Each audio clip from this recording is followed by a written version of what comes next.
మరో బ్రేకింగ్ చూస్తున్నాం. రంగారెడ్డి జిల్లా ఇబ్రహీంపట్నంలో దారుణం జరిగింది. రాయపోల్ దగ్గరలో కానిస్టేబుల్ నాగమణిని నరికి చంపాడు ఉద్మాది. నాగమణి కులాంతర వివాహం చేసుకోవడంతోనే ఆమె తమ్ముడు పరమేశే హత్య చేశాడని తెలుస్తోంది. బైక్పై వెళ్తున్న నాగమణిని ముందు కారుతో ఢీకొట్టాడు. ఆ తర్వాత కత్తితో దాడి చేయడంతో నాగమణి స్పాట్లోనే చనిపోయింది. ఘటనపై కేసు నమోదు చేసిన పోలీసులు దర్యాప్తు చేపట్టారు. యువతి స్వస్థలం ఇబ్రహీంపట్నం మండలం మన్నెగూడ.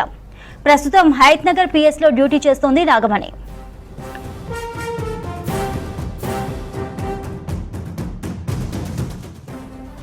నెల రోజుల క్రితమే నాగమణి ప్రేమ పెళ్లి చేసుకుంది. అయితే ఈ పెళ్లి ఆమె కుటుంబ సభ్యులకు ఇష్టం లేదని తెలుస్తోంది. ఈ కారణంగానే ఆమె తమ్ముడు కోపం పెంచుకొని హత్య చేశాడని అంటున్నారు పోలీసులు.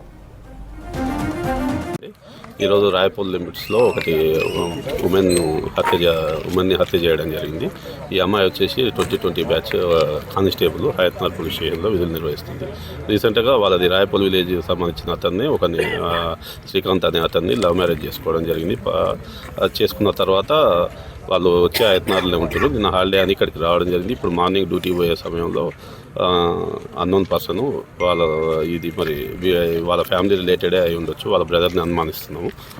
ఫర్దర్గా వాళ్ళ బ్రదర్ని పట్టుకున్నాక దాని ఇన్వెస్టిగేషన్ మళ్ళీ కంప్లీట్ చేస్తామండి. ఇప్పుడు అమ్మాయి హయత్నగర్ పోలీస్ స్టేషన్లో పనిచేస్తుంది. కత్తితోటి మెడ మీద నరికి చంపేసారు. ఫర్దర్గా పోస్ట్ మార్టం అవన్నీ అయిపోయినాక ఫర్దర్గా డీటెయిల్స్ అప్డేట్